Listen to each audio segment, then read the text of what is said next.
বিসমিল্লাহির রহমানির রহিম। আলহামদুলিল্লাহি রাব্বিল আলামিন ওয়া সলাতু ওয়া সালামু আলা নবিয়িল কারীম। আজকে একটি হাদিস পাঠ করি, তারপরে আলোচনাটা শুরু করি। সুফিয়ান ইবনে উয়াইনা আন আবি জিনাদ আন আল-আ'রাজ আন আবি হুরায়রা রাদিয়াল্লাহু তাআলা আনহু রিওয়ায়াতান তুকাতিলুনা কওমান সিগার আল-আ'য়ুন। আরেকটা সনদ বলছি।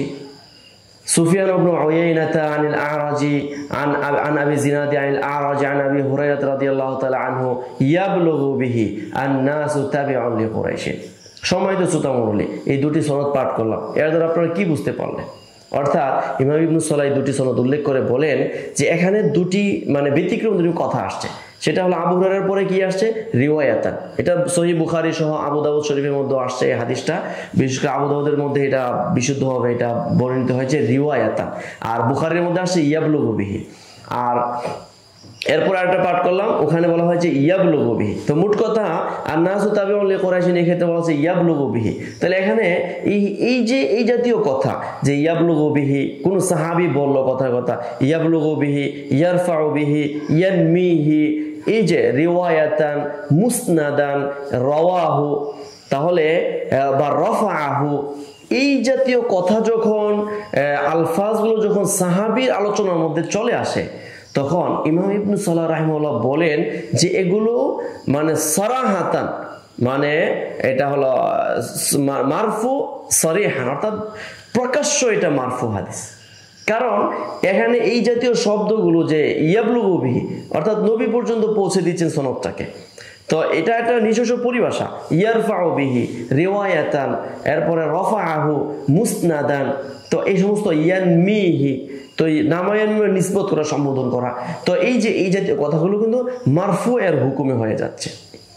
তো ইমাম ইবনে সালাহ রাহিমাহুল্লাহ বলেন এগুলো যেহেতু মারফু, কোন ক্ষেত্রে?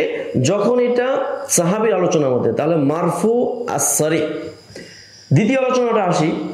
ইমাম ইবনে সালাহ রাহিমাহুল্লাহ বলেন হুবহু এই আলফাজগুলো যখন ইয়ারফাউহু, ইয়াবলুগু বিহি, রিওয়ায়াতান, মারফুআন, তারপরে ইয়ানমিহি, এগুলো যখন তাবেঈ এর আলোচনার মধ্যে আসবে, অর্থাৎ কোন তাবেঈ যখন বলবেন, একটি হাদিস বলতে গিয়ে যখন বলবেন, সাহাবীর ক্ষেত্রে গিয়ে যখন বলবেন যে ক্বালা আবু হুরায়রা রিওয়ায়াতান, তাহলে কোন রাবি যখন কোন তাবেঈ সম্পর্কে বলবেন যে ক্বালা আবু হানিফাতা রিওয়ায়াতান, ক্বালা আতা রিওয়ায়াতান, ক্বালা মুজাহিদ রিওয়ায়াতান, ইয়াবলুগু বিহি আবু হানিফাতা, এরপর হলো ইয়ানমিহি আতা, এই যে আলফাজগুলো যখন কোন রাবি তাবেঈ সম্পর্কে বলবেন, তখন ইমাম ইবনে সালাহ বলেন ওইটাও কি হবে?